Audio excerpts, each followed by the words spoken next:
Buenas tardes y buenos días para Frank Baez desde la República Dominicana. Creo que ahí son las 8:30, un poco ya. Muchas gracias, Frank, por compartir estos momentos con nosotros aquí en Nueva Delhi. Y por favor, como de costumbre, les pediría que apagasen el micrófono y el vídeo. Luego tendrán oportunidad de participar en la sesión. Espero que haya una tanda de preguntas o de intervenciones. Decía que es un gran placer poder estar aquí esta tarde, aquí en Nueva Delhi, y agradecer especialmente al embajador de la República Dominicana, David Puig, y un gran amigo, un viejo conocido. Pues tuvimos la oportunidad de coincidir en su primera estancia en Nueva Delhi. Gracias a Ana también de la Embajada de la República Dominicana, a Martí, obviamente, que ha estado todo el rato detrás de las bambolinas haciendo esto posible, a Eloísa, que también ha estado ahí encargándose de diseñar y de preparar este evento, y evidentemente a todo el equipo del Instituto Cervantes y de la Embajada de la República Dominicana. Como digo, iniciamos hoy un ciclo de encuentros literarios para nosotros único. Nunca habíamos tenido realmente el placer de tener unas jornadas con tantos representantes de la República Dominicana, empezando por quien realmente, y no lo dice el director de Cervantes ni el embajador, sino que es un hecho conocido, escritor puntero de la generación moderna, del siglo XXI en las letras dominicanas, que es Frank Baez. Es realmente, como he dicho, un gran honor tenerlo con nosotros.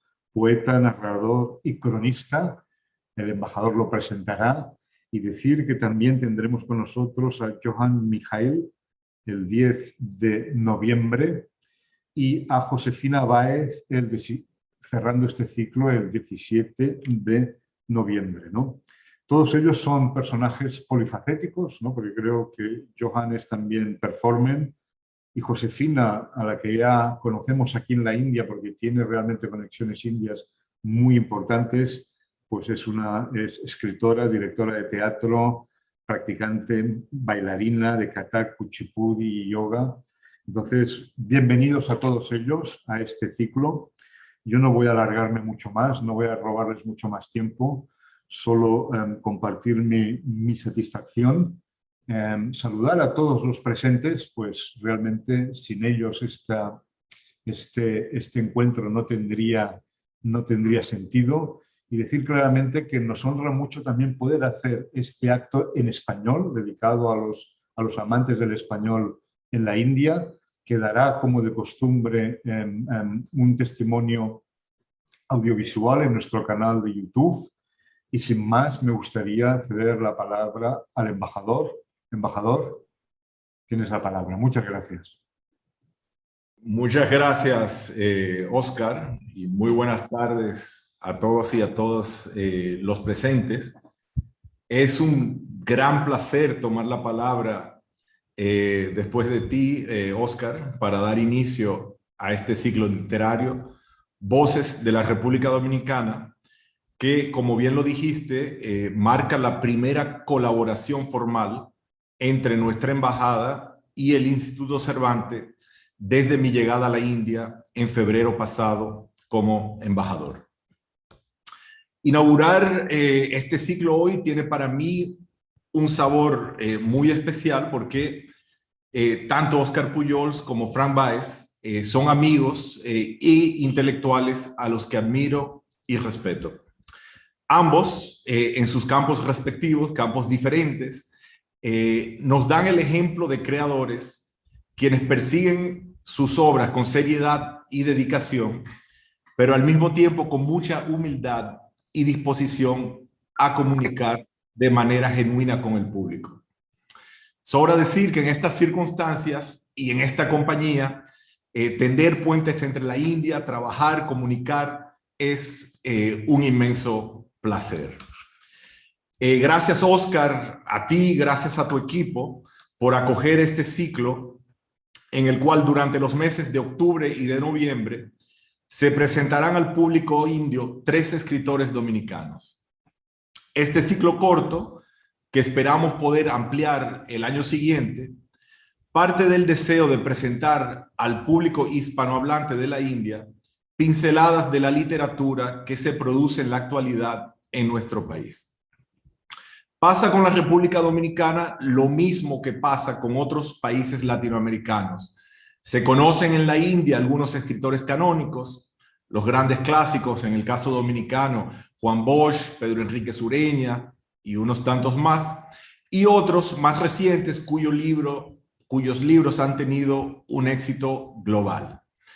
Con esta propuesta queremos ir un poco más lejos y brindarles la oportunidad de darse a conocer a escritores que están creando en este momento obras consistentes y expresando con las palabras del presente la cultura de la República Dominicana de hoy.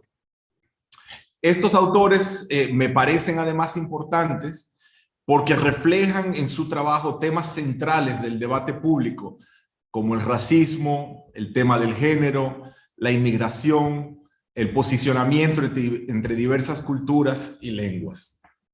También los une a estos 3 autores el hecho que todos han explorado formas como el performance o la música para sacar sus textos de los libros y hacer llegar sus voces más lejos. Joan Mijail, quien presentará el 10 de noviembre, trabaja en la intersección del activismo y de la creación, sirviéndose de la literatura para dar voz a sujetos tradicionalmente marginados. Josefina Báez, quien cerrará el ciclo el 17 de noviembre, ha construido su obra en un diálogo constante con la India, iniciado hace más de 2 décadas, ha presentado su trabajo en el India International Center, ha realizado talleres en Bangalore y en Calcuta y cuenta ya con bastantes lectores en la India.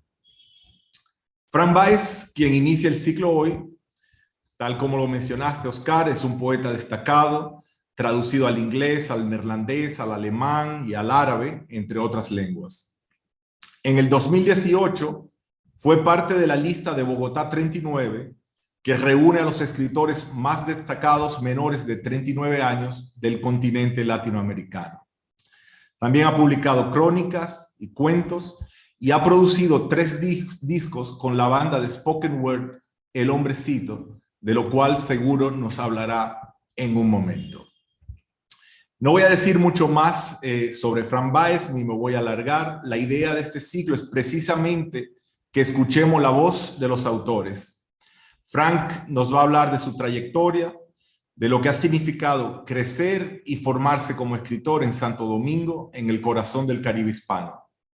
En el transcurso de la conversación le haré algunas preguntas. Luego Frank leerá una selección de sus poemas y trataremos de que esto sea interactivo, es decir, Frank leerá, se podrán hacer algunas preguntas y volverá a leer, y así creo que la conversación será dinámica. Así que Frank, te dejo la palabra para lanzar esto y arrancar con este primer encuentro de voces de la República Dominicana. Bien, muchísimas gracias, embajador. Y bueno, antes que nada quiero agradecer la invitación al Instituto Cervantes, al señor Oscar Pujol, al embajador David Puig, al equipo, a Ana, y bueno, y a toda la persona involucrada en llevar esto a cabo. Para quienes hacemos literatura, para quienes hacemos arte acá en la República Dominicana, esto resulta como una especie de puerta que se abre, ¿verdad? Una puerta que se abre hacia la India, que suena muy bonito eso, porque de qué otra manera uno pudiera llegar por allá. Y entonces me parece una gran iniciativa que se abra esa puerta y haya ese intercambio entre la literatura dominicana y quizá la literatura de allá también.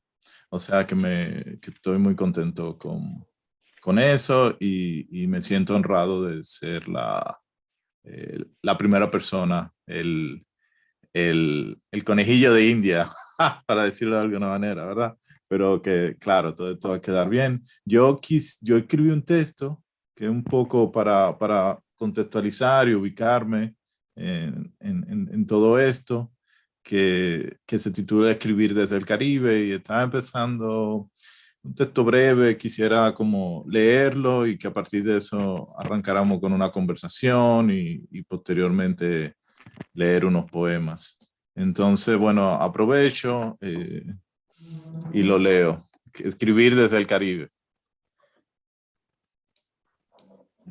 Empecé a escribir a los 16 años cuando mi padre me leyó un poema de Dylan Thomas. Es uno de mis recuerdos predilectos y cada vez que me preguntan sobre mi primer encuentro con la poesía, suelo compartirlo. Acabábamos de almorzar y mi padre tenía el primer tomo de las obras completas de Pablo Neruda en las manos. Tras leer un poema se levantó y fue a su biblioteca. Al regresar trajo consigo un libro negro que mostraba en la portada a un muchacho de la misma edad que yo tenía entonces. Antes de iniciar la lectura me explicó que el autor era un poeta galés que antes de cumplir los 40 se bebió 18 whiskies seguidos una noche en Nueva York y cayó en un coma profundo que lo mataría. Tras esa fascinante introducción leyó el poema. Los primeros versos no me sorprendieron, pero cuando leyó uno que reza, la mitad del mundo es del demonio y la otra mitad es mía, fue como si se me volara la tapa de los sesos. Ese verso fue la contraseña que me abrió los portones de la literatura y yo entré fascinado, sin importar que los portones se cerrasen tras de mí, engulléndome por siempre. El impacto fue tal que durante meses no hacía otra cosa que leer y escribir. Me parecía esos personajes de la película El Tesoro de Sierra Madre, que se obsesionaron tanto con la fortuna que todos sus pensamientos se lo dedicaban al oro. Por cierto, cada vez que yo escribía era como si las palabras se transformaran en pepitas de oro que se escurrían de mis dedos. Entonces no compartía mis poemas, era una cosa mía, personal, privada. Hasta que un buen día conocí a una muchacha que cargaba con un libro de Alejandro Pizarnik y que me invitó a publicar mi poesía en un suplemento literario. Publiqué algunos poemas, pero de buenas a primeras, los suplementos culturales y las revistas literarias de Santo Domingo empezaron a desaparecer. Las editoriales formales se declararon en bancarrota. Resultaba un poco irónico y una mala jugada del destino que en el momento en que me disponía a dar el gran salto hacia el mar de la literatura, los medios de difusión se esfumaran, como si dicho mar literario hubiese recogido sus aguas, sin importarle que yo estuviera a punto de estrellarme contra el vacío. El mundo cambiaba de un modo drástico y mis amigos poetas y yo contemplábamos todos de brazos cruzados, sin hacer y proponer nada, como un puñado de nihilistas tropicales que discutían en colmados y se intercambiaban libros de otras latitudes. Como diría un poeta modernista de principios del siglo pasado, la literatura deslumbrante venía allende los mares. Pero no solo era puro esnovismo, más bien tiene que ver con esto que plantea B.S. Naipaul en uno de sus textos. Él dice, deseaba ser escritor, pero junto a aquel deseo, adquirí la conciencia de que la literatura que me lo había despertado procedía de otro mundo, muy alejado del nuestro. Cierro comillas. Dicho vacío de referentes nacionales lo empezábamos a percibir a medida que retratábamos nuestro entorno. No teníamos referentes narrativos, no había una literatura escrita con nuestro lenguaje cotidiano, no teníamos escritores que nos dieran pautas a quienes emular. En pocas palabras, no teníamos guías en el complejo y oscuro camino literario, por lo que desde temprano mis amigos poetas y yo nos asumimos como vanguardistas, ese concepto que los artistas modernos le robaron a la milicia. Ya que íbamos a la vanguardia, continuamente sufríamos bajas. Pienso en un poeta talentoso, un amigo muy cercano, que luego de publicar un poemario, traducir unos poemas de Lawrence Ferlinghetti y autogestionar su publicación, emigró a Estados Unidos y fue engullido de un bocado por la ciudad de Nueva York. Al igual que mi amigo, muchos escritores y poetas emigraron. La mayoría abandonó la poesía por siempre. Los que persistieron ingresaron en la academia y unos pocos continuaron escribiendo. Bueno, este no es un fenómeno nuevo en República Dominicana ni en el resto del Caribe. Tan solo hay que pensar en todas esas novelas de formación que cierran con el escritor o la escritora en ciernes, abandonando su isla natal para emprender una nueva carrera en el continente. Pensemos en el haitiano Daniel Laferrière o el trinitense B.S. Naipaul, que ya mencioné, quienes quizás no hubieran hecho la literatura que hicieron si no hubiesen abandonado sus respectivas islas. A los 23 años, Laferrière tuvo que exiliarse para no correr la suerte de su amigo periodista Gasner Raymond, quien fue asesinado por los Tontomacus. Su padre se había exiliado debido al régimen de Papa Doc. En su libro El enigma del regreso, el autor bromea que a su padre lo exilió Papa Doc y a él Baby Doc, ambos dictadores de Haití. Dicho libro lo escribe tras la muerte de su progenitor y tras una larga reflexión que lo lleva a tomar la decisión de regresar a su patria. Una reflexión, por cierto, totalmente distinta a la que emprenden en el enigma de la llegada, el trinitense Naipaul, que cuando abandonó por siempre su isla con una beca de estudios, lo hizo con una sonrisa en los labios.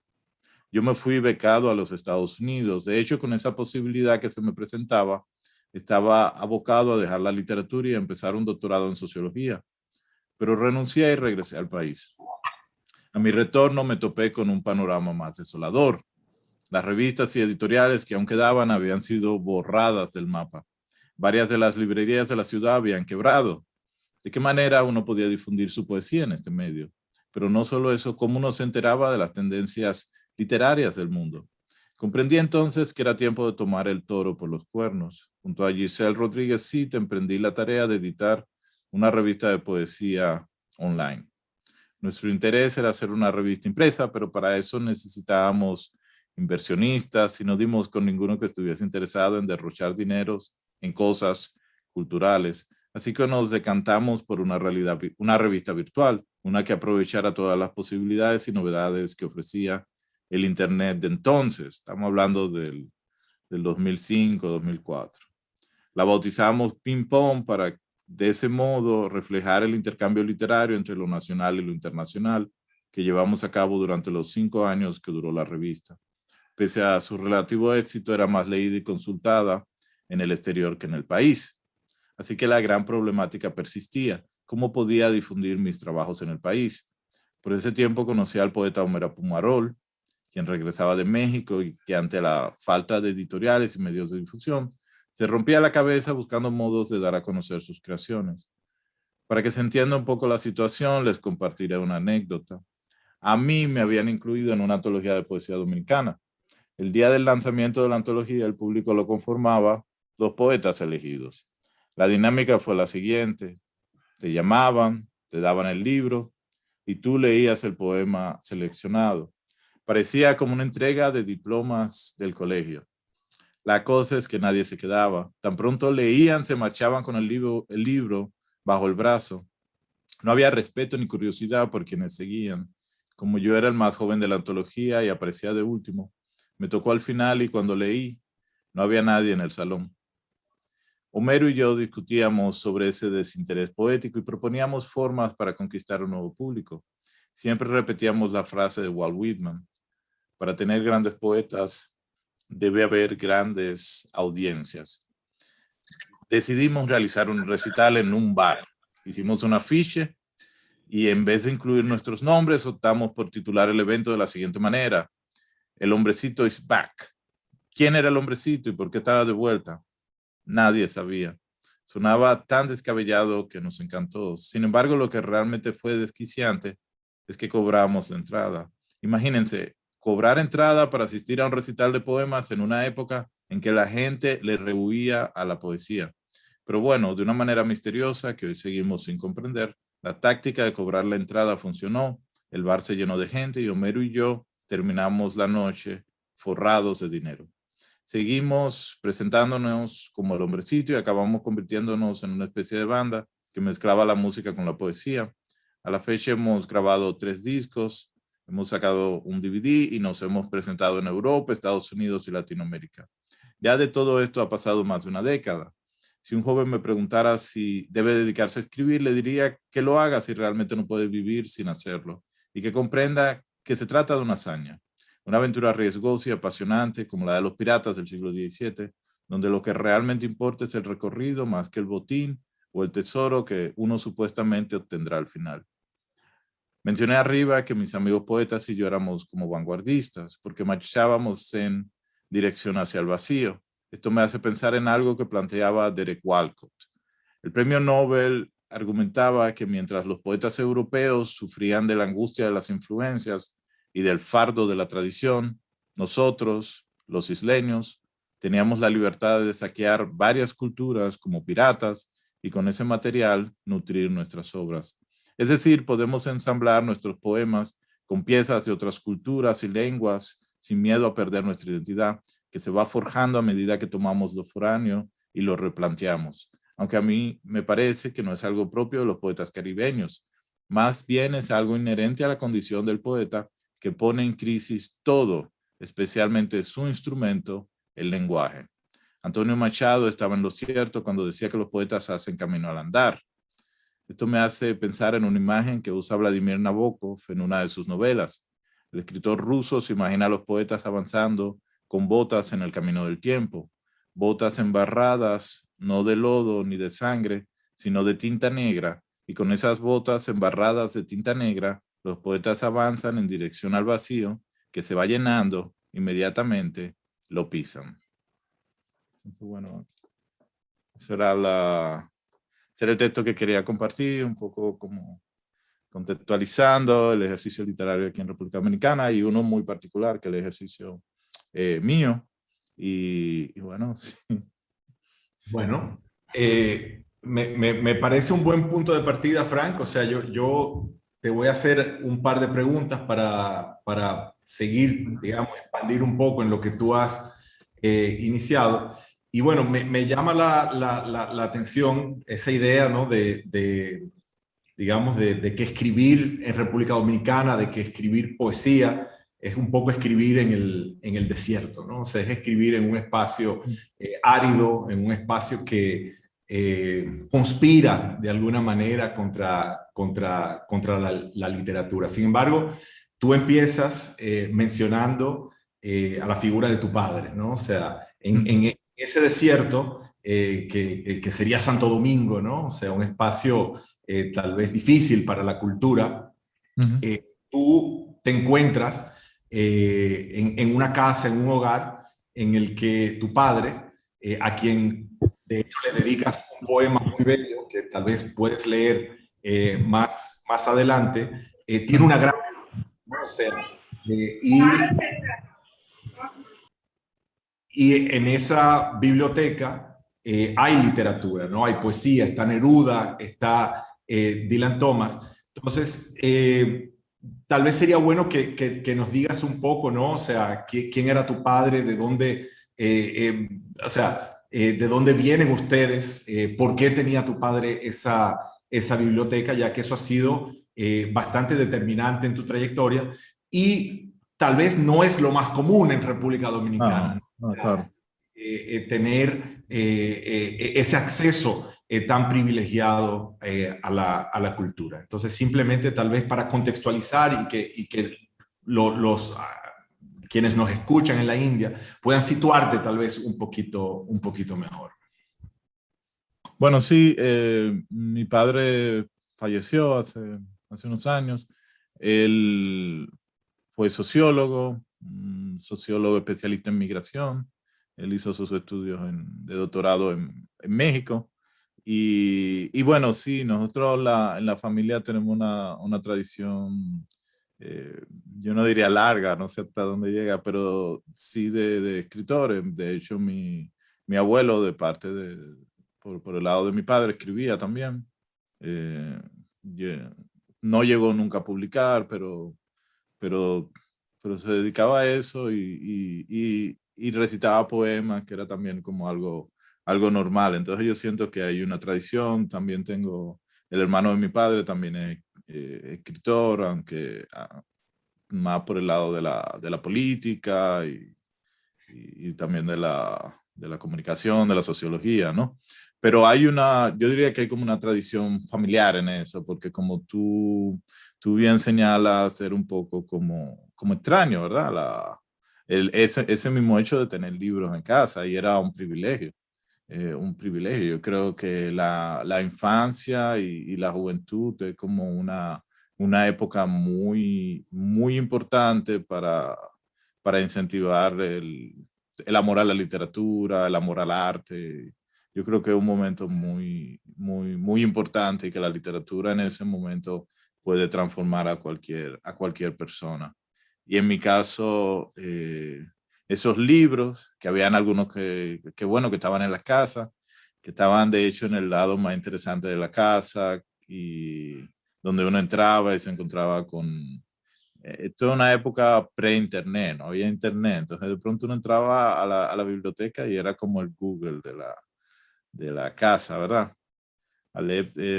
Borges dice de ese espacio como la Alep, ¿no? Espacio donde convergían todo. Entonces tú entrabas en ese espacio y veía los libros y jugaba con eso, y para mí fue muy, muy estimulante. De hecho, le tengo un amor grandísimo a los libros, y fue por eso, porque se me inculcó en la infancia. Entonces, como tú dices, fue un periodo, ese momento fue definitivo e importante. Entonces siempre lo recuerdo de esa manera. Entrar a la literatura por mi padre, por lo que me leía, fue muy importante. De hecho, también menciono a dos escritores que le pasó eso, que son a Dani Laferrière y a Naipaul. La carta de Naipaul con su padre son una de las cosas más hermosas del mundo. La recomiendo muchísimo. Esa relación que él tuvo con su padre, y cómo el padre le inculcó como ese amor a la literatura, al conocimiento y demás. Y a mí me pasó igual, para mí fue, eh, yo diría, es mi entrada a la literatura. Pero entonces lo veo también como que forma parte de una tradición familiar, que tampoco es algo como muy, muy extraño, ¿verdad? En el hecho de que quizá, yo lo pienso así, que el abuelo, mi padre, de alguna manera querían hacer literatura porque escribían, pese a que en el caso de mi padre hizo su libro sobre migración, sobre todo sobre migración haitiana, que fue su especialidad. Pero entonces también querían hacer literatura. Entonces quizá en esta tercera generación el que tuvo la posibilidad de llevarla a cabo, de desarrollarla, he sido yo. Entonces yo lo veo más como esa especie de linaje, ¿verdad? Y eso. Y bueno, y claro, también resaltando que en la literatura siempre son casos particulares.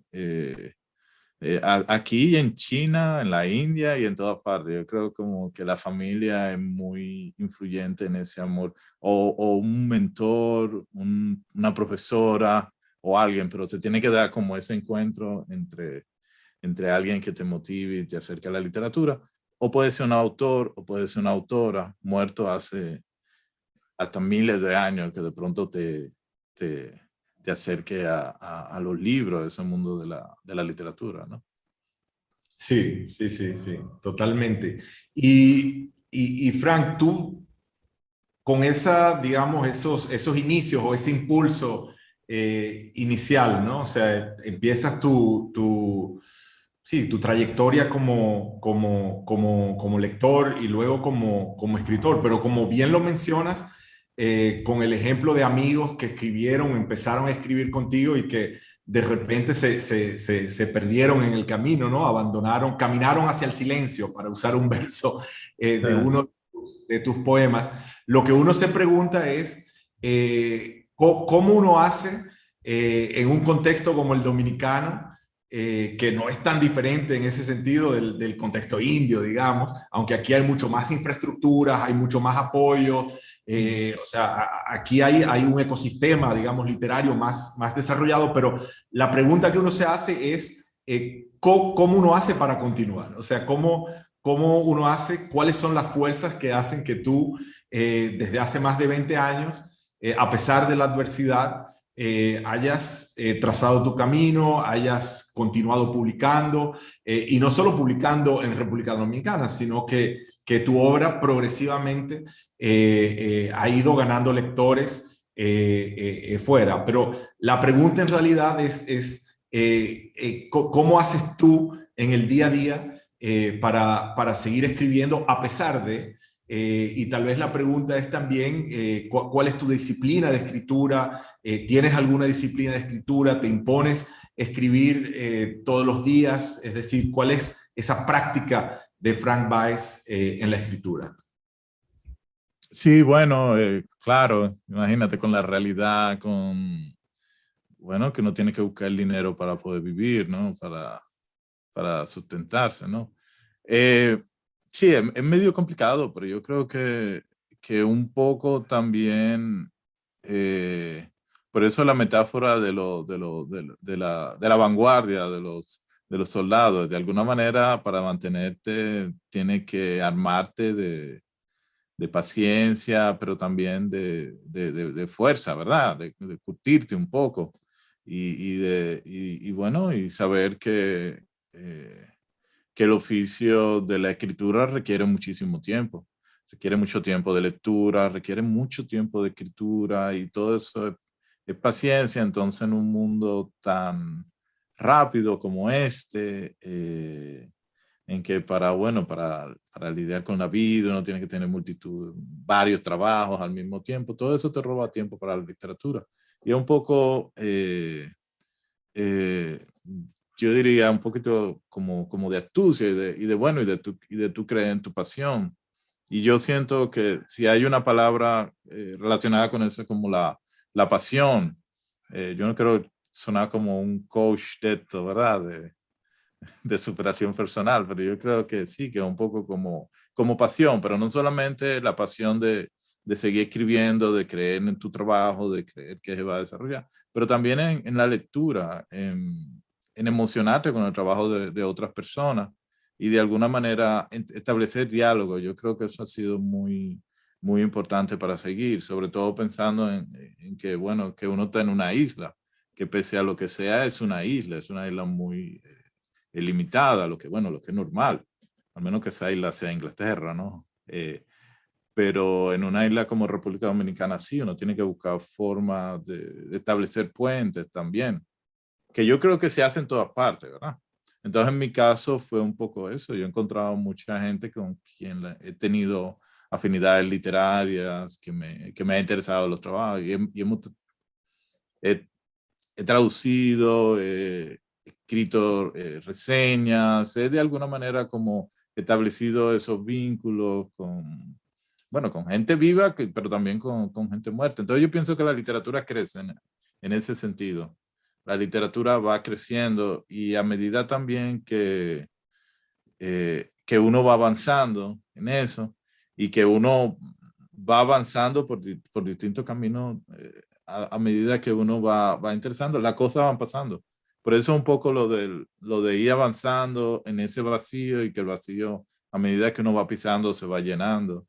Yo creo que es un poco eso. De alguna manera, no sé quién lo dijo, pero estoy parafraseando a alguien, no me acuerdo a quién, pero decía algo así como que en literatura o en arte en general, el asunto no es tanto el talento solamente, o la genialidad, ni nada de eso, sino la constancia. Para mí es muy importante eso de la constancia, de saber que hay un trabajo hecho y de saber que se va avanzando hacia algo continuamente. Y es súper interesante porque eso implica que uno siempre va a seguir produciendo. Y en mi caso es importante porque yo creo que lo que me da satisfacción, no tanto escribir, porque escribir es complicado, me vuelve loco, me altera, pero hacer la obra, saber que me estoy sentando todos los días a crear algo, a que eso finalmente va tomando forma y yo llego a verlo y veo que hay algo que vale la pena. Ese ejercicio diario, eso es lo que más me llena de satisfacción. Eso es lo que me da la razón de vivir y ese es volviendo a lo que te decía al principio, esa es mi gran pasión, ¿no? Entonces esa pasión de saber que hay una obra, que uno va avanzando, que uno se va encontrando con algo, que esa curiosidad siempre está viva hacia lo nuevo con lo que uno se va a encontrar, pero también dirigiéndose hacia eso nuevo, pero en ese contexto en que uno está intercambiando y trazando puentes con otras obras, con otros escritores, con otras disciplinas del arte también, que uno continuamente está abierto a ese mundo, ¿no? Yo creo que ahí es sobre todo la pasión la que lleva, ¿no? Y yo creo que desde que arranqué con esa cercanía con lo de Dylan Thomas, que fue como lo que yo considero que como mi entrada, realmente como que he tratado de no parar. Y claro, hay momentos en que sencillamente tú quieres tirar la toalla, hay momentos en que quizá tú te alejas un poco por cuestiones de trabajo, por mil razones, pero en mi caso la suerte es que siempre he vuelto a escribir, siempre he vuelto a la literatura y a veces pienso cómo sería ese mundo en que uno no escribiera, en que yo no escribiera, en que no estuviera atento a escribir, no pensar en eso. Eh, pero no sé, porque nunca lo he vivido. Es el punto. Entonces, yo creo que bueno, que eso es, ya al final uno escribe y avanza, ¿no? Mm. Y tú dices, claro, o sea, o sea, no te imaginas ese mundo o tu mundo sin escribir, o sea, no te imaginas tu mundo sin la literatura. Y yo me pregunto, o sea, porque te he leído y veo también, bueno, conozco tu trayectoria, tu biografía, y veo obviamente que hay cuento, que hay crónica, que hay poesía, que hay experimentos musicales de llevar la poesía fuera de la música. Es decir, cuando uno ve el conjunto de lo que has hecho, la pregunta que a uno le viene es, bueno, ¿cuál es tu concepción de alguna manera de la literatura? ¿No? O sea, o sea, ¿en qué? Porque atraviesas una diversidad de géneros, porque atraviesas una diversidad digamos, de formas, ¿no? O sea, formas más musicales, formas más escritas, o sea, para ti todo eso cabe dentro de la literatura o te consideras más bien primordialmente poeta y ese es lo que representa, digamos, el corazón, digamos, de tu escritura y de la escritura en general. Sí. Sí, yo creo que a veces realmente me hubiera gustado ser como tener talento para otra disciplina, ¿no? Eh, Pese a que me interesa muchísimo y siento que me nutren mucho. No sé, pienso en la misma música, si hubiera tenido un mejor oído musical, no sé, pienso en, qué sé yo, en la fotografía, si hubiera tenido un mejor ojo, pienso en el arte visual en general, si hubiera tenido como un poquito mejor ojo, mucha mejor habilidad para ese tipo de expresiones. Hubiera sido una maravilla, pero lo que me doy cuenta ahora con el tiempo es que esa tara, esa imposibilidad de hacer pintura o de hacer, qué sé yo, fotografía o de hacer música o de hacer otra expresión, lo que me lleva es acercarme a esos géneros de la escritura. Entonces la escritura de alguna manera ha sido como una forma de acercarme a otra disciplina y yo creo que eso me ha dado como esa variedad, como esa heterogeneidad, eh, que bueno, que está ahí, ¿verdad?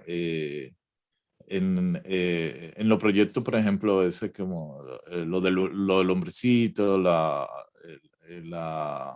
lo que he hecho con música, las colaboraciones que he hecho con diferentes artistas, músicos, ha sido un poquito así, ha sido desde la palabra, pero tratando de relacionarla con las otras disciplinas, ¿no? Entonces siempre hay como una búsqueda de eso, pero desde el lenguaje y desde el lenguaje mío. Entonces eso a mí, eh, para mí ha sido importante, porque también yo creo que, que quizás si hubiese sido pasando de disciplina en disciplina distinta del arte, hubiera sido más limitado. Yo creo que si tú lo haces desde el que tú mejor manejas y te acercas a los demás, tiene una mayor dimensión, porque tu arte crece, el arte que tú estás haciendo. Y entonces, claro, uno no puede hacerlo todo. Eso Leonardo da Vinci, esa gente, esa idea como del artista medieval es imposible. Pero yo creo que en mi caso serían como esos acercamientos que pueden ser a partir de crónica o pueden ser esas reacciones sobre el arte. Pueden ser como esas colaboraciones, esas mini colaboraciones, ¿verdad? Entre géneros. Y claro, y el acercamiento que se puede dar ya, de qué manera yo me hace, como que consumo todo ese arte y trato de trasladarlo a otro lenguaje, que sería el lenguaje de la palabra, ¿no? Al lenguaje escrito. Entonces, yo veo eso por ahí, pero también hay otra cosa que es la necesidad, ¿no? También un poco, yo diría que si hubiera estado en, ahora me doy cuenta que si aquí no hubiera habido tanta crisis, quizá hubiera acabado escribiendo quizá novela policíaca en otro país. Si hubiera crecido en, qué sé yo, ponte Francia, Suecia, algo así, hubiera escrito novela policíaca que no me hubiera interesado por otra cosa, porque ya la estructura están ahí, no hay que... Y quizá hubiera sido nada, un escritor de quinta, escribiendo novela policíaca y tranquilo, sin ningún problema.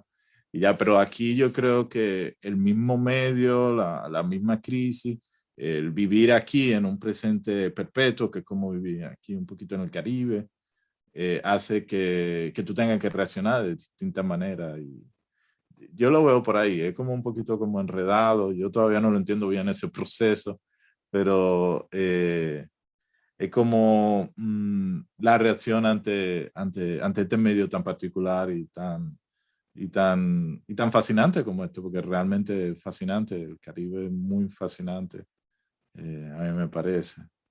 Y sí, no sé si te respondí, creo que me fui por las ramas, pero... Sí. pero Estoy pensando que como vas a leer algunos poemas en unos momentos, en unos minutos, tal vez sería bueno que hablemos un poquito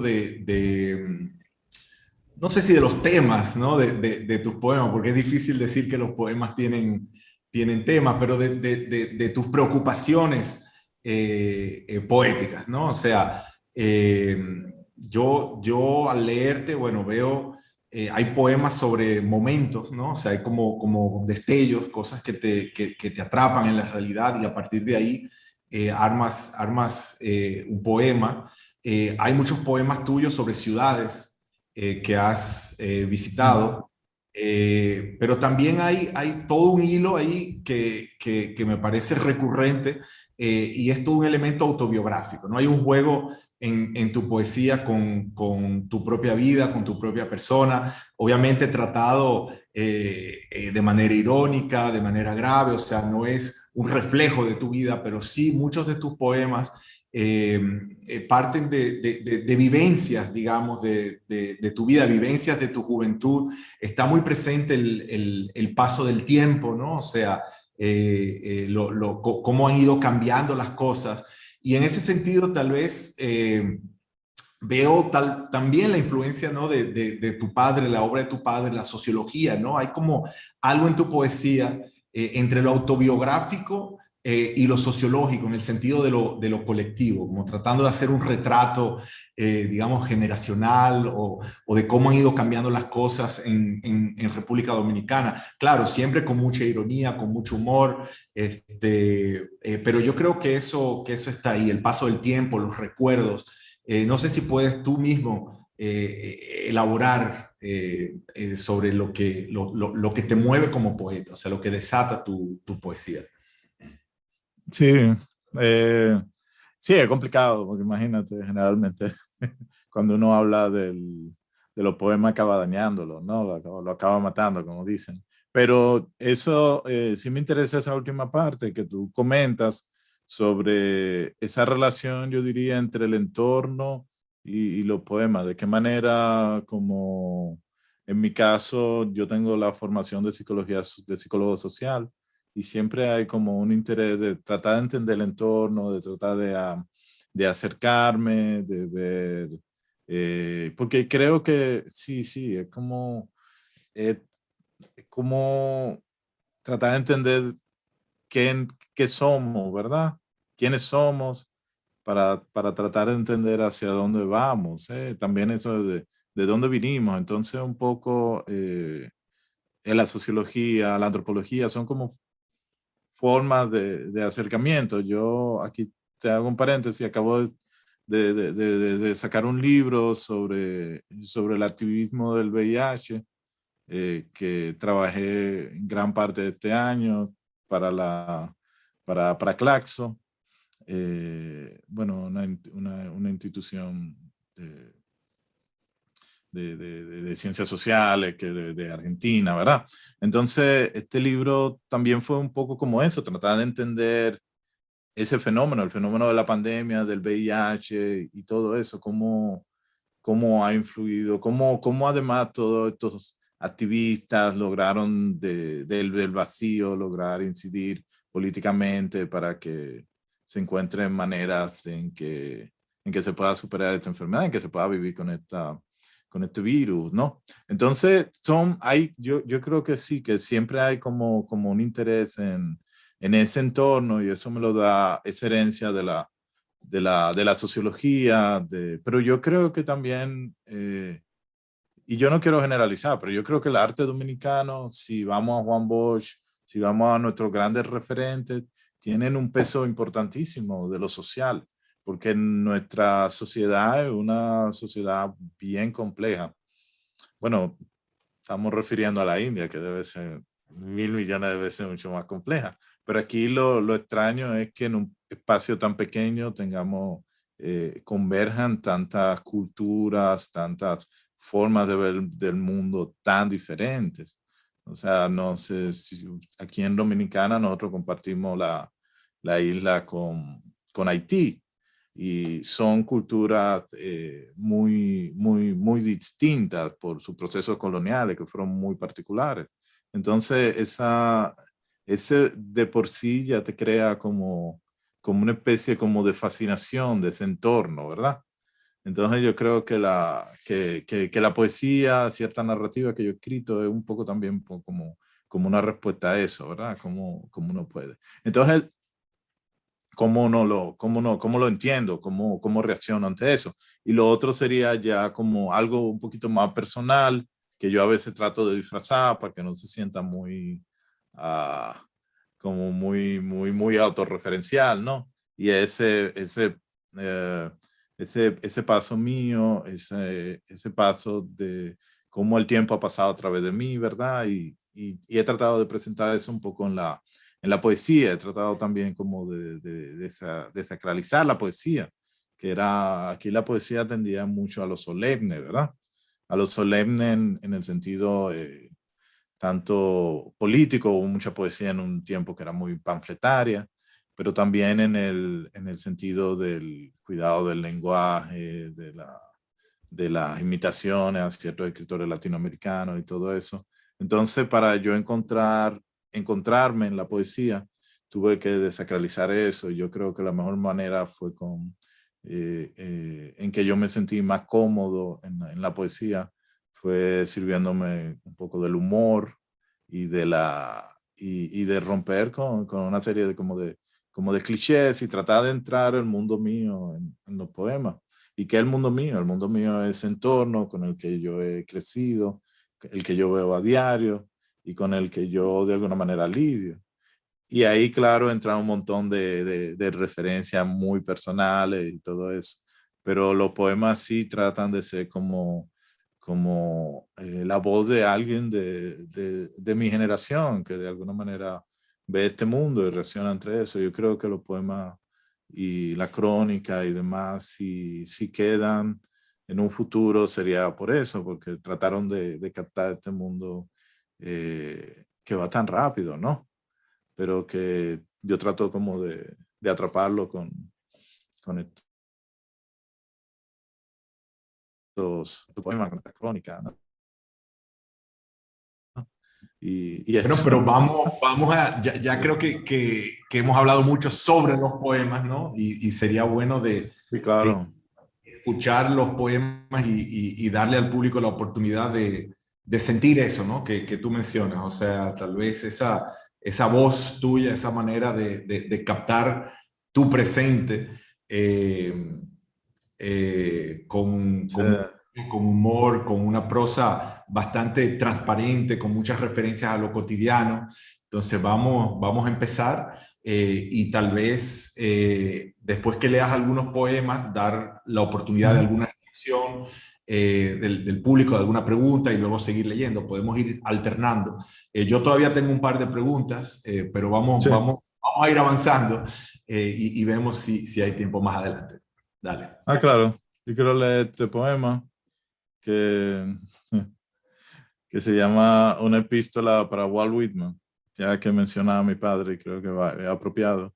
Y bueno, Walt Whitman era como el Tagore de lo americano, ¿no?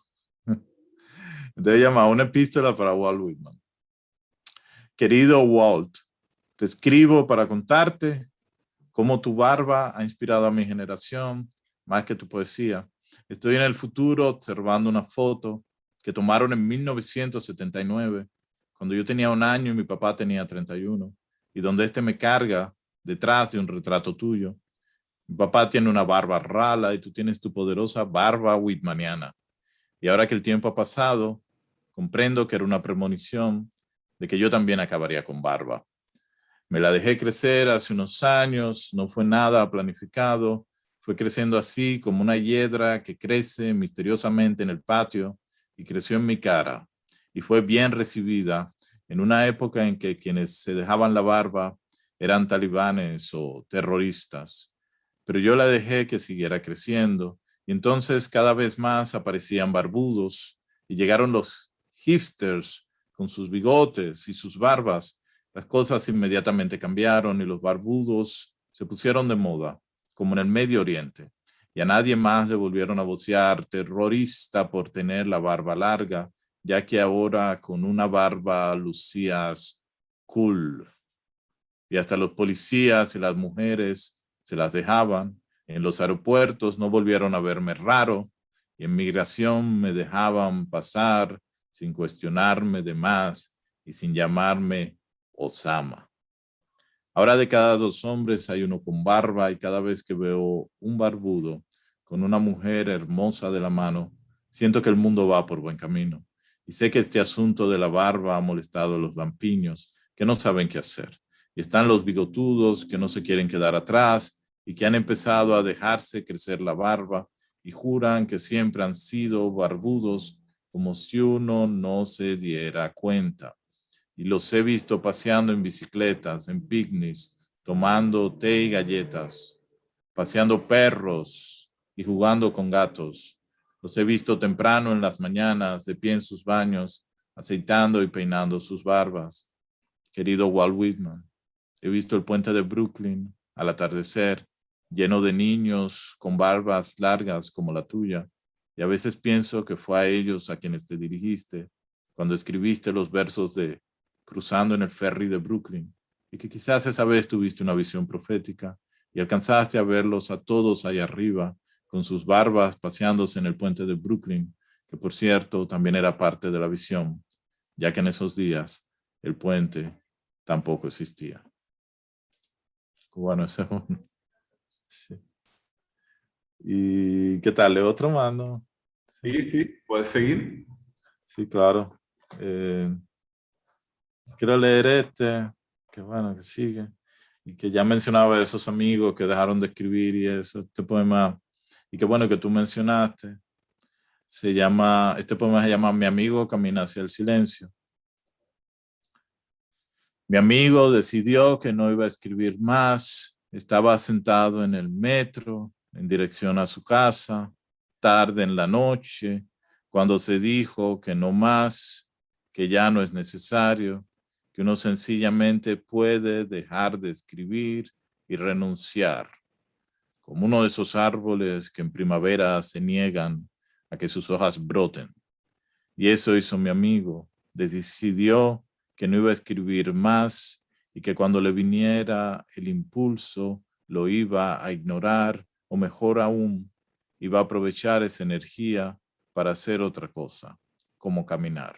Y eso hizo. Se puso a caminar por Manhattan y cuando le preguntaron hacia dónde iba, él respondía que caminaba hacia el silencio. Y bueno, el silencio no existe. El silencio es una metáfora.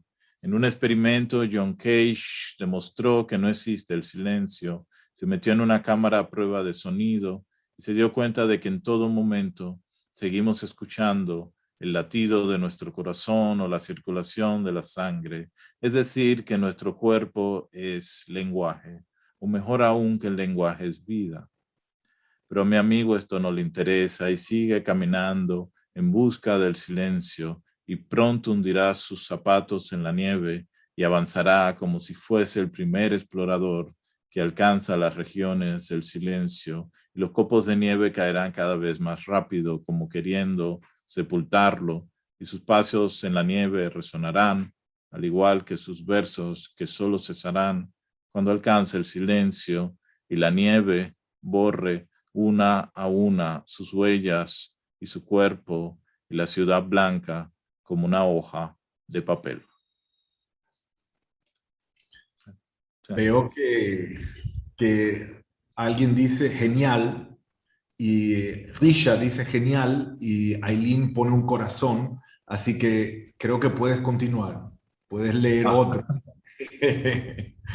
Ok, entonces voy a leer uno que... Y después tal vez damos la palabra para cualquier pregunta, comentario y ahí ya claro. tú vuelves a leer luego de las palabras de los demás. Pero puedes continuar. Sí, este me gustó. Este se llama Breve conversación con el Mar Caribe.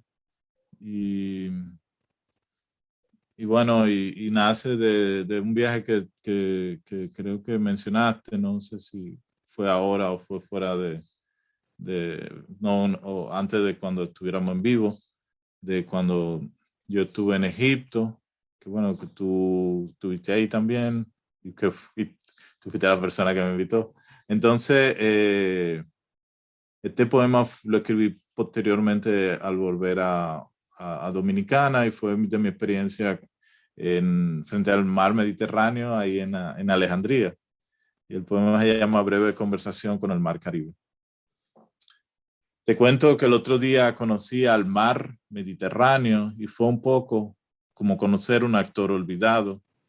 Caminé por el malecón oyendo sus olas que sonaban como la tos de un Joe Pesci asmático. Aunque más que un actor olvidado, el mar recordaba las momias que exhiben en el Museo del Cairo. Nada que ver contigo, mar Caribe, que esta tarde tienes tanto vigor que parece que vienes del gimnasio. No sé si te prefiero cuando te tiendes manso y reposas como un león en medio de la pradera, o cuando te enfureces y ruges e intentas sodomizar la costa a la manera de Marlon Brando en El último tango en París. Los pelícanos y las gaviotas se te escurren de los dedos cuando intentas atraparlos. Es como si quisieras salirte del lecho, pero tus cadenas te sostienen con tanta fuerza que no te queda de otra que gritar y despotricar. Di la verdad, ¿no te molestan los cruceros con ancianos y toda esa basura que te arrojamos? Te hemos envenenado, contaminado. El año pasado tus costas tenían tantas algas que parecía que en nuestras playas un turista te contagió la sífilis. Yo me dije, esto se ve feo, y me pregunté si este no era el fin. Pero en vez de mandar un tsunami y desquitarte de nuestras ciudades y borrar del mapa a Miami, volviste a pasear tu rebaño de olas que balaban en paz y en armonía a lo largo y ancho de la costa. ¿Qué más te digo? Eres el mar de mi infancia, Me he pasado la vida descifrando tus palabras.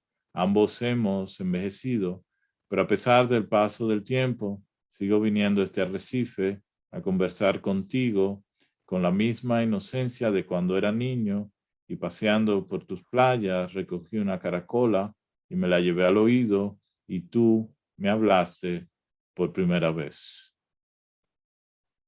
Okay. Gracias, Frank. Escuchándote hablar del Mar Caribe, pensaba que aquí el equivalente serían las montañas, ¿no? O sea, las montañas del Himalaya, y pensé en lo que decías de, sí, como el efecto del desarrollo en el mar, de la basura, del turismo, etcétera. Creo que ahí habría un paralelo interesante, ¿no? O sea, para nuestro paisaje emocional, el Mar Caribe que está ahí cercano, que es como ese espacio infinito, ¿no?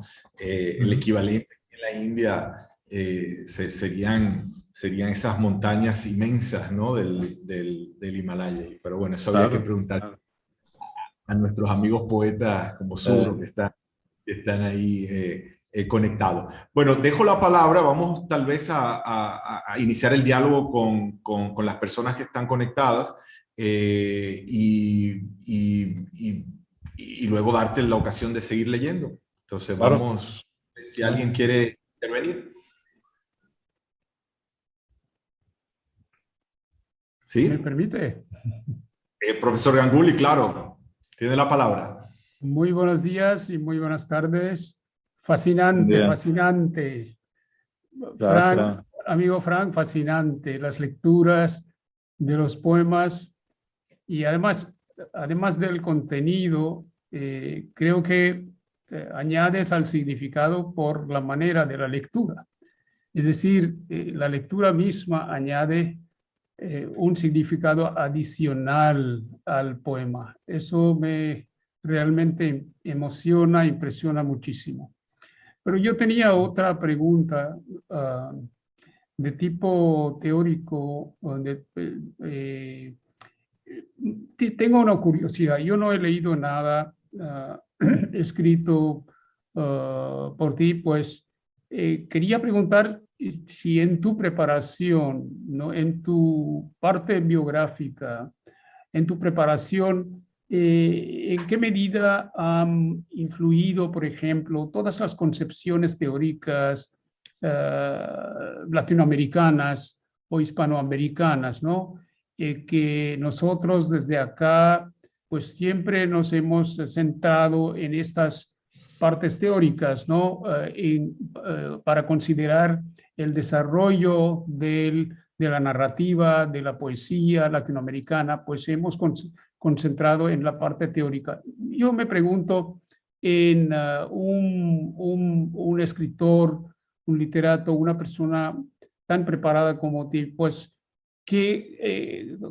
¿cuál ha sido la manera de la preparación en tu colegio, en la universidad, con tus amigos? Pues si discutían las concepciones teóricas latinoamericanas desde el regionalismo hasta el realismo maravilloso, el realismo mágico, luego rechazando el realismo mágico. Todas estas concepciones, ¿en qué manera repercutieron en su preparación como una persona de literatura o un poeta, ¿no?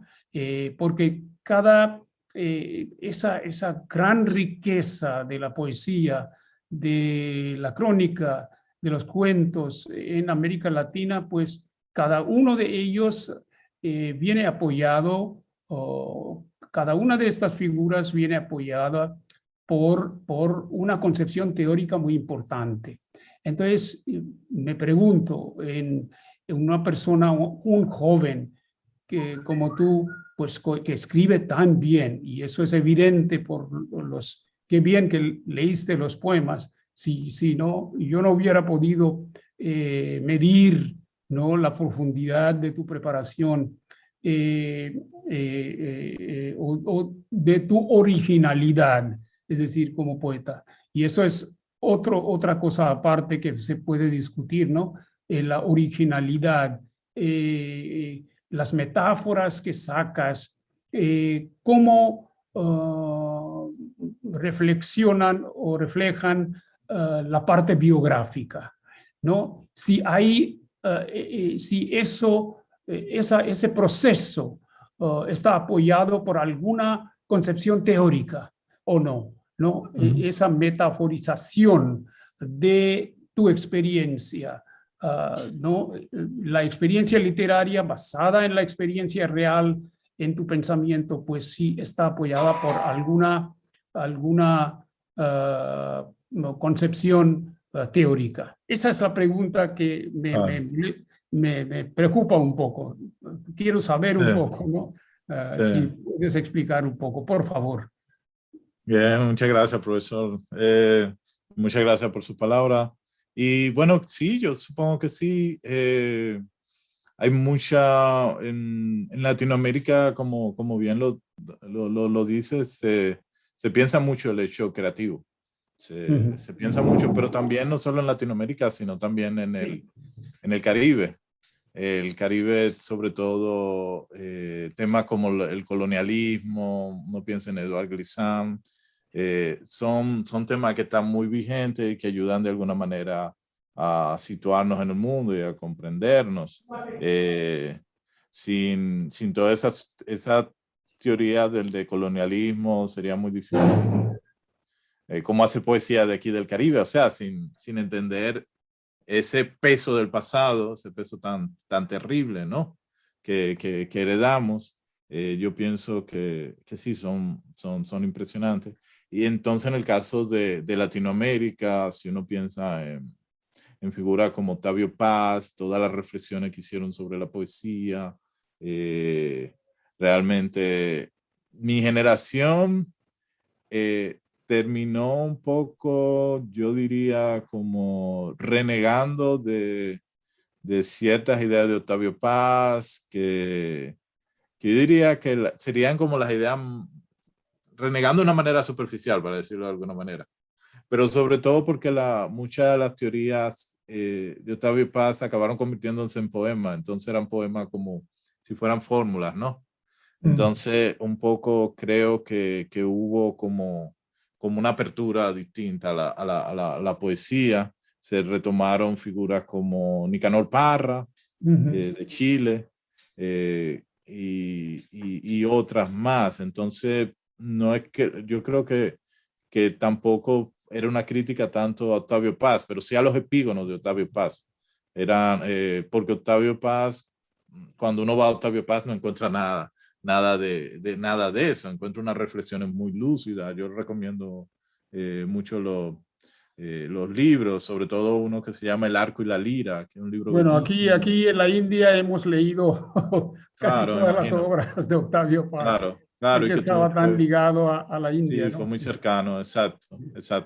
Ese libro es bellísimo, entonces es muy difícil como hacer poesía y estar interesado en el hecho poético sin haber leído ese libro. Entonces hay otro, claro, ya pasando un poco con la narrativa, tú mencionabas el boom, ¿verdad? Toda esa tradición de lo real maravilloso de Carpentier y también el realismo mágico del Márquez. boom de García Márquez, ¿verdad? Y entonces también yo siento que no la generación mía, pero sí la generación anterior, reaccionaron muy fuerte también a ellos, de la misma manera que con Octavio Paz con la poesía. Y entonces hay un autor chileno que, haciendo referencia al Macondo de García Márquez, hablaba del Mac Condo, como un McDonald's. Sí, entonces eso lo había sabemos, como, ya. sí, había como una especie como de... Una crítica, sí. Sí, una crítica muy fuerte, pero en mi caso, en mi caso, tanto Octavio Paz como el realismo mágico, no, yo me siento súper cercano. Yo creo que ya sería la generación que sigue y que ya no representa ningún problema, sino son obras a las que uno va y uno de alguna manera estudia.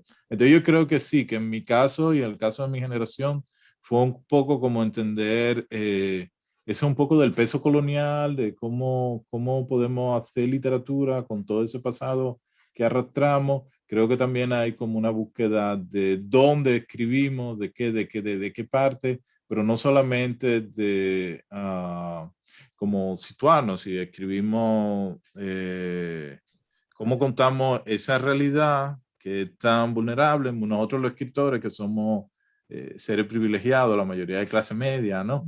Entonces, ¿cómo asumimos ese discurso, digamos, de nuestras sociedades? Entonces yo pienso que ahí hubo como algo, también el género, hubo como un repensar la literatura a partir del género, de cómo, por ejemplo, la literatura latinoamericana ahora prácticamente los grandes exponentes no son varones, son mujeres.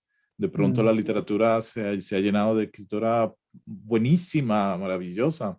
Entonces, que considero que es lo más influyente ahora mismo en la literatura latinoamericana. Entonces, estos referentes que existían han cambiado totalmente y han hecho repensar muchas de las cosas que uno daba por hecho, ¿no?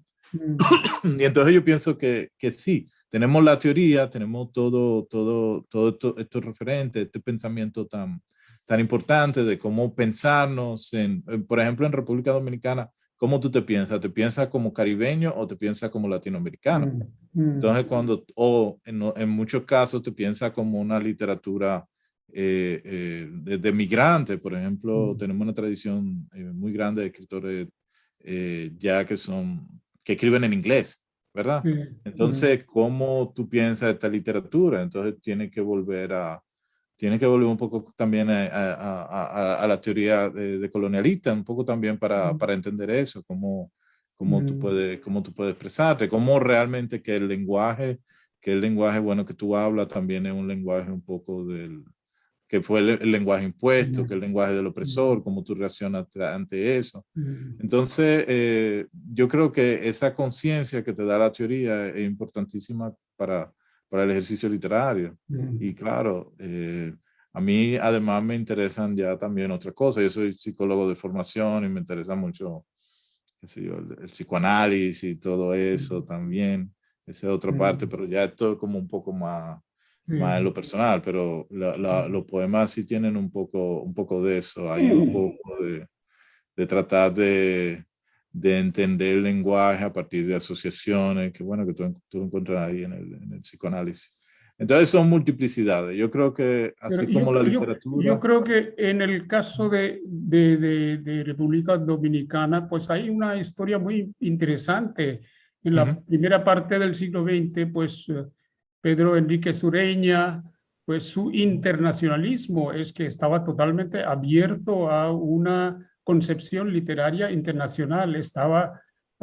Yo he trabajado sobre, ¿no?, la recepción de Tagore en América Latina, pues ahí veo cómo reacciona él perfectamente y con brazos abiertos, ¿no?, a esa concepción de Tagore. Pues ahí está una personalidad de la República Dominicana que está presentando una concepción literaria mucho más internacional que luego se latinoamericanizó, ¿no?, después de 30, 40 años, pero República Dominicana tiene una historia muy abierta, internacional, y los autores contemporáneos pueden entrar en esa tradición, esa corriente, pueden enriquecerse mucho. Bueno, seguramente lo habrán hecho, pero yo veo ahí la presencia de unas personalidades muy importantes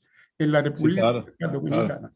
Claro. No, y muy bueno que tú lo digas, porque muchos de los libros más importantes que se han escrito fuera de la República Dominicana. Tú tienes a Pedro Enrique Ureña, pero también tienes a Juan Bosch. Sus obras, muchas de sus obras se hicieron fuera del país, se hicieron en el exilio.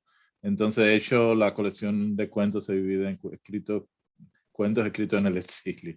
Es como, le llama la atención eso, pero una realidad muy dominicana, en que la República Dominicana no solamente está en la isla, sino está dispersa por el mundo. Y eso que tú mencionas de Pedro Enrique Ureña es interesante, porque él escribe un artículo en Argentina cuando invitan a Tagore y de alguna manera llama provinciales a los argentinos, porque de alguna manera criticaban Sí, sí, la sí, presencia de Tagore sí, allá y él sí, decía, sí, por Dios, sí, seamos más sí, universalistas, no sí, sean tan sí, y provinciales, ¿no? hasta Y es él una defensa muy y unos, valiente de él. y unos periodistas le siguen hasta Minnesota, en Estados Unidos, cuando Tagore está ahí, ¿no? Pues Sí, esa apertura ahí existe en la República Dominicana desde sí, el claro. principio del siglo. Ujú. Sí, sí, sí, Eso es no, todo. No, no, muchas no, no gracias. quería. Vamos a dar ahora la palabra a la doctora Moria, Viva Moria, quien tenía una pregunta. Adelante. Sí. Gracias, gracias David. Qué placer verte otra vez aquí. Bueno, muchas gracias, señor poeta, que nos dio una visión muy diferente de la República Dominicana y de la literatura que se está produciendo hoy en día.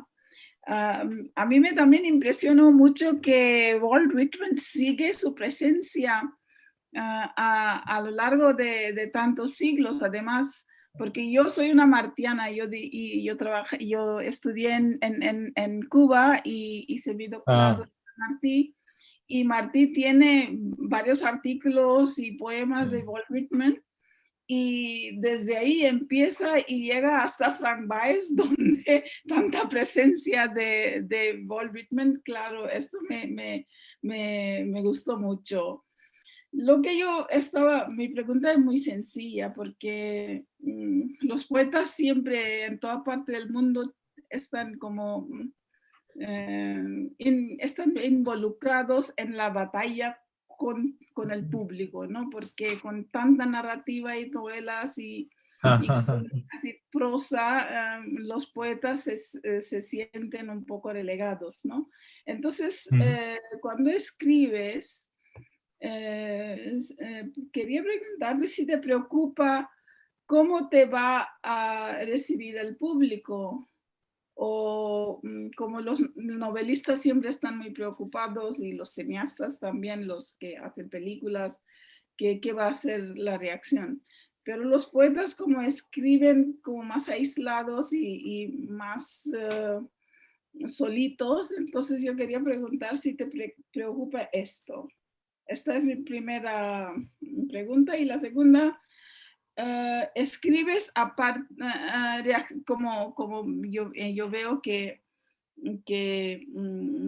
te influyó mucho Neruda, porque iniciaste a partir de Neruda. Entonces quería preguntar cómo Neruda escribía en el momento, ¿no? Con su pluma de verde, y en cualquier parte y en cualquier papelito él lo escribía. Entonces yo quería preguntarte si también te ocurre así, que a partir de un momento, reaccionando a tu entorno, te ocurre algo y tú escribes, o tú planeas que voy a escribir eso, por ejemplo, tu poema sobre el Mediterráneo, ¿no? Entonces, esa preocupación ecológica que todo el tiempo estamos hablando nosotros, ¿no? Entonces, es también otra pregunta que quería hacerte.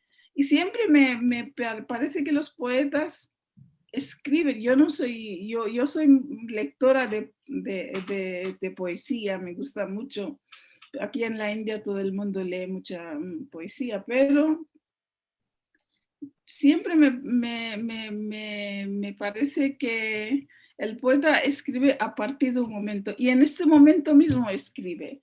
No es que puede escribirlo, ¿no? A alejarse y al volver a casa y sentarse y luego pensar y escribir.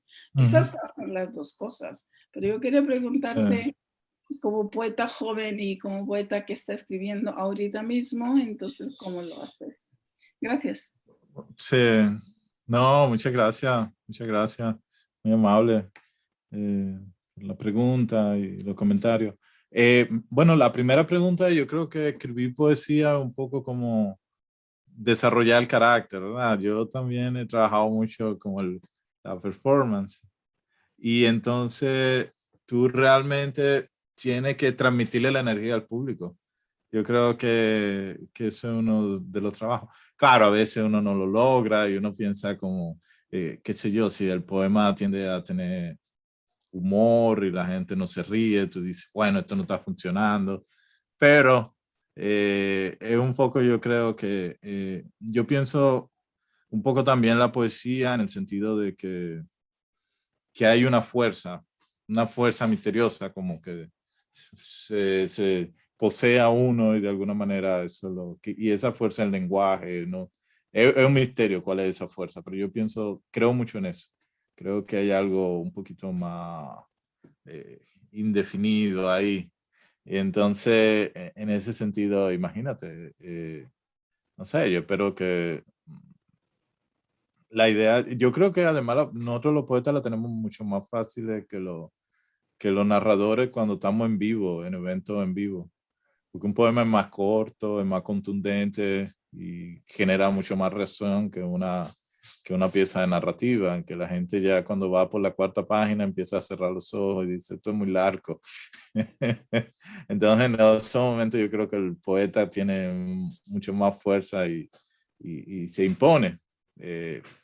No sé quién decía, a quién, pero alguien comentaba que al final cuando uno está en el lecho de muerte, que se supone que es el último momento, la gente no recuerda un pasaje de una novela ni nada de eso. Lo que uno tiene en la mente es un poema. Y mientras más pequeño, mientras pueden ser 2 versos, quizá un verso, y eso es lo que uno se lleva.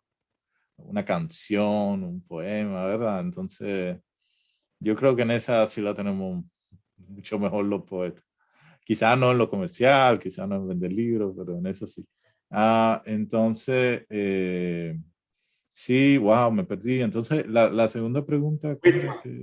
Si escribes a partir de en un instante Claro, esa es buenísima. Sí, sí. Yo creo que la poesía viene y uno no sabe cuándo. Es como el misterio, ¿verdad?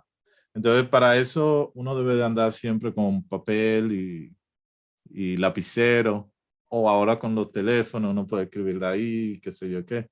Pero yo sí creo que viene en un momento así, cuando uno menos lo espera y uno tiene que detenerse y atraparla, porque si no, si uno espera que, bueno, cuando yo llegue a mi casa en la noche me voy a sentar, se te olvida.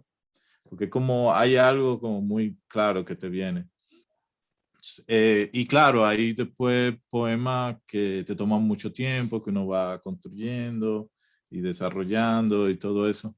Pero para mí los poemas más impresionantes son esos que te llegan así de un tirón, que uno está en un sitio. Hay un poeta que me gusta mucho, americano, Mark Strand. Él tiene un poema bellísimo, que es súper corto, y que él cuenta que estaba lavando los platos y que de pronto, no, perdón, que él estaba en la cocina hablando con un amigo y de pronto le vino el poema y le dijo, disculpa un momento, y escribió el poema, lo garabateó y lo dejó por ahí, y al otro día dijo, wow, qué cosa más impresionante escribir.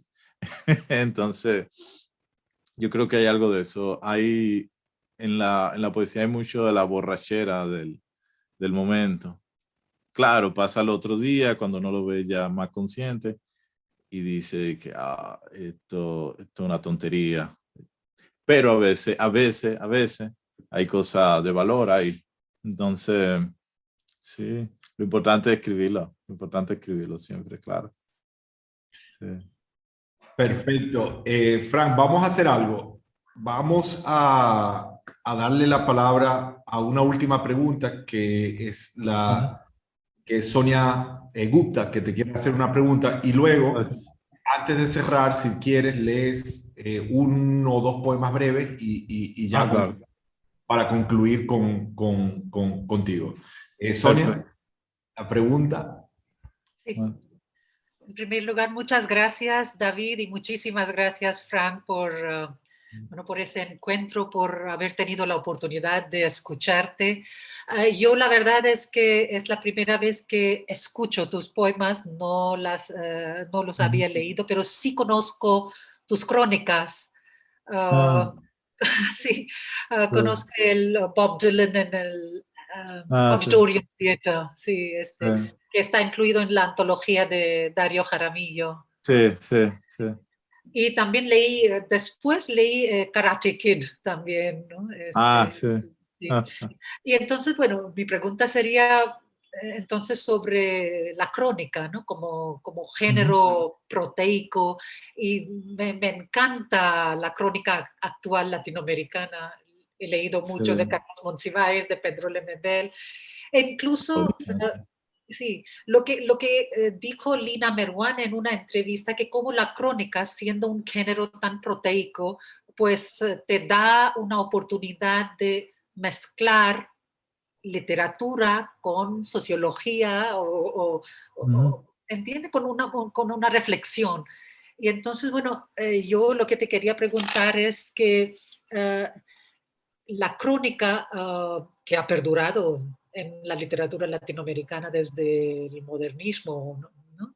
Entonces, ¿qué es lo que te atrae de este género? Y porque creo que uno de tus últimos libros es un libro de crónica, Sí, ¿no? sí, sí, sí. Por favor, que hables un poco sobre este género, que es difícil de traducir, por eso yo creo que Ajá. nunca, no se traduce, ¿no?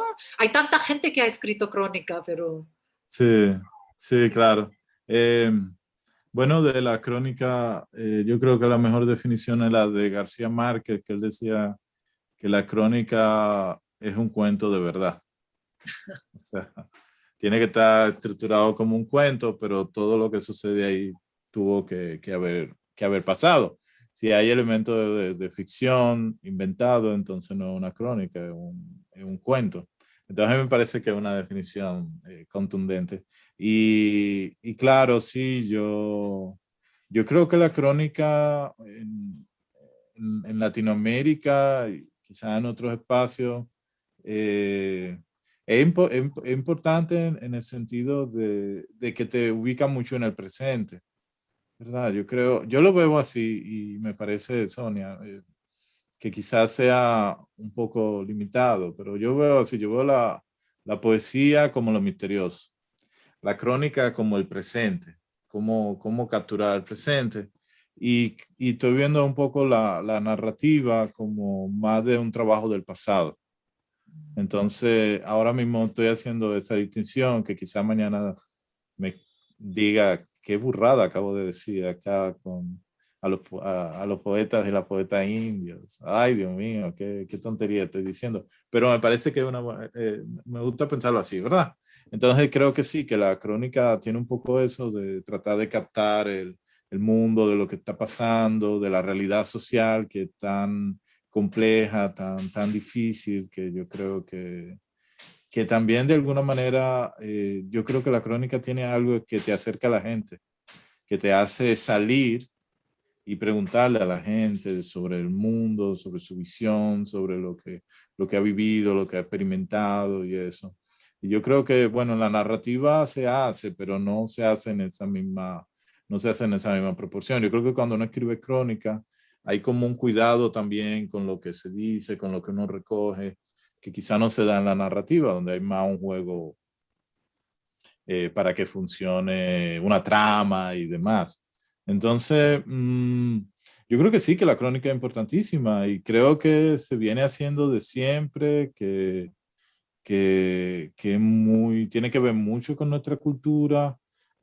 Hace poco mencionábamos a Pedro Enrique Ureña y yo creo que en muchos casos, por ejemplo, ese texto que mencionábamos sobre Tagore, es una crónica que hace en un momento y bueno, se publicaban en los periódicos, se publicaban, que también es otra particularidad.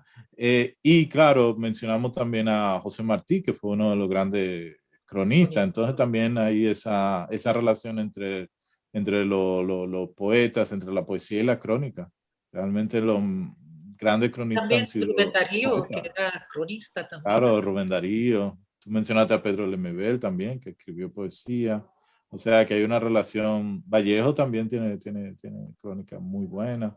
O sea que hay una relación muy directa entre esos géneros. Yo creo que tiene que ver también con eso, con tratar de... Y yo creo que la crónica alimenta mucho a la poesía también.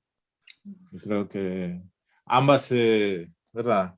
Hay un mutualismo ahí, pero creo que sí, que la crónica ayuda mucho. Y a mí, en mi caso, la crónica me ayudó también a entender mi entorno, a escribir desde acá, desde Santo Domingo, y tratar de incorporar una serie de cosas que yo no me atrevía a incorporar en la poesía. Yo lo pude hacer a través de la crónica, utilizando la crónica como puente para eso. Entonces, sí, a mí me encanta el género. Yo he publicado, hay un libro, se llama Lo que trajo el mar, que es un libro de crónica. Y ahora, como mencioné ahorita, salió uno que es un libro un poco que tiene que ver más con lo testimonial y todo eso, porque realmente son crónicas. Se llama Tejiendo Redes. 14 activistas, el VIH visto a través de 14 activistas latinoamericanos, de Latinoamérica. Así se llama el libro, Tejiendo Redes. Entonces, yo recogí 14 testimonios y le di forma de monólogo, de crónica, en que fueran contando sus experiencias con el VIH y lo que es vivir con el VIH y cómo incidieron políticamente para cambiar la situación. Entonces, aquí fue también como te decía, un acercamiento a una realidad, y yo aprendí muchísimo y fue muy muy bueno, de verdad, para mí. Entonces, en eso estoy. Ahora estoy trabajando en una crónica larga que me está rompiendo la cabeza. Que vamos a ver si la acabo. Pero sí, me encanta el género, realmente. Gracias. Gracias, Sonia. Le voy a dar la palabra 1 minuto o 30 segundos a Srivani, que quiere hacer un comentario, y luego, Frank, tú eliges un poema para cerrar. Hola, Claro. buenas Hola, tardes, ¿cómo estás? buenos días. Un gran placer conocerte, Frank. Igual. Gracias al embajador que nos facilitó esto. Solo quería hacer un comentario que hoy en la clase leímos tu poema anoche, soñé que era un DJ, y Sí. luego también vimos el video en Hombrecito, y a los alumnos les gustó muchísimo y vamos a leer más poemas tuyos. Y solo Wow. queríamos saber una pregunta muy sencilla relacionada al poema, que por qué le dejan al poeta en el pozo al final del poema. Solo los alumnos querían saber por qué le dejan al poeta en el pozo. Solo si puedes comentar algo. Eso es. Sí. Bueno, Muchas sí. No, gracias a ti, gracias por leer mi poema, de verdad, qué honor. O sea, que lean los poemas míos en la India, es como que yo no me lo imagino, o sea, nunca me lo hubiera imaginado, es como que, wow, la Nos poesía gustó viaja. muchísimo. Ay, gracias, de verdad, gracias. Sí, ya tengo que ir, ojalá ir y conocerte a ti, conocer a todos y a todas, de verdad, estoy contentísimo y emocionado. Sí, el poema, no sé, que los poemas no se deben de explicar, es como que se dañan, pero ahí yo creo que hay como una relación del pozo como lo primigenio, como lo profundo, ¿no? Como Sí. que es el sitio donde debe estar el poeta, es lo que yo pienso, en el fondo de un pozo, creando. No, y hemos que y del que relacionado, un momentito, ¿sí? hemos relacionado el poema a la época actual, ¿no? Contemporánea. Claro, Entonces, así, también. sí, sí. Sí, yo diría que también hay como algo del silencio también, hay algo ahí como de... Pero Muchas bueno, gracias. sí, creo que los DJ no acaban bien en ese poema. Entonces yo lo voy a leer, yo creo que con eso podemos cerrar, David, si te parece, y si le parece a Muchas ustedes. gracias. Y y realmente de nuevo muchísimas gracias por la oportunidad y estoy contentísimo con que me escuchen, con que me hayan leído, y me parece una manera genial para dar a conocer la literatura que hacemos aquí en la República Dominicana, que no tiene tanta difusión como la de otros sitios, pero también cómo esto sirve para establecer puentes, de qué manera, tanto como ustedes pueden leer mi poema, yo puedo empezar a interesarme también con todos esos autores de la India que son tan fascinantes y que me gustaría ir leyendo, a los que no conozco, y establecer esos puentes me parece que es primordial en la literatura, y yo creo que es la literatura es esos diálogos y esos puentes que se establecen. Y bueno, mil gracias de nuevo, y voy a leer el poema para cerrar con eso. Entonces se llama Anoche soñé que era un DJ. Llamo por teléfono a Miguel y le pregunto si piensa que me iría mejor de DJ o como poeta. Y Miguel responde que siga como poeta. Mi novia también dice que como poeta. El hermano de mi novia dice que como poeta. Y una jevita que hacía una fila en el cine y que recién conocí dice que como DJ. Las menores me ven más como DJ, y las mujeres que compran en el supermercado dicen que persista con los poemas. Mi mamá dice que como poeta. El plomero dice que poeta. Los 5 poetas que conozco me dijeron que me iría mejor como DJ. Mi hermana se abstuvo de votar. Fui a ver a DJ Tiesto y una gringa me tomó de las manos y me explicó que los DJs son criaturas de Dios. Son ángeles, dijo, y mientras hablaba yo imaginaba a los DJs volando con sus turntables alrededor de Dios como si fueran mosquitos y Dios los espantara con la mano. Pero bueno, la cuestión es si los poetas y los DJs se pueden conciliar, si pueden ser uno. Si es posible escribir con una mano poemas y con la otra pinchar discos. Si se puede ser mitad poeta y mitad DJ. Si del ombligo para arriba soy poeta y del ombligo para abajo soy DJ. O al revés. O quizás que un poeta se convierte en DJ las noches de luna llena. O quizás estoy exagerando. Y en el fondo todo DJ quiere ser poeta y todo poeta quiere ser DJ. Hay una fábula en donde un DJ y un poeta caen en un pozo. Empiezan a vocear y a vocear hasta que un hombre se asoma y les tira una cuerda para irlo subiendo poco a poco. Sube al DJ primero y cuando se la arrojan al poeta, este grita que lo dejen abajo. Y el hombre y el DJ así lo hacen. Aguardan en silencio y se marchan al rato. Bueno, eso... de nuevo, muchísimas gracias y bueno, cualquier cosa. Gracias. Si aquí a la Dominicana me avisan. Gracias, Frank. Ahí te leo el comentario de Oscar. Dice una gran sesión. Gracias, Frank. Yo también te agradezco muchísimo de haber inaugurado esta primera sesión o de haber llevado esta primera sesión de Voces de la República Dominicana. Y a todos los presentes los invito a la segunda sesión, que será el 10 de noviembre. Ya les estaremos comunicando unos días antes la invitación y la forma de registrarse para obtener el de acceso. Y también señalar a todos que tal vez vamos a estar compartiendo con ustedes algunos poemas de Frank. Tenemos los mails de todas las personas que se han registrado y creo que podemos enviarles ahí una pequeña selección, si te parece, Frank, sí, claro. para que se continúe la lectura y se continúe la sesión. Muchas gracias a todos, a todas. Gracias. Hasta la próxima.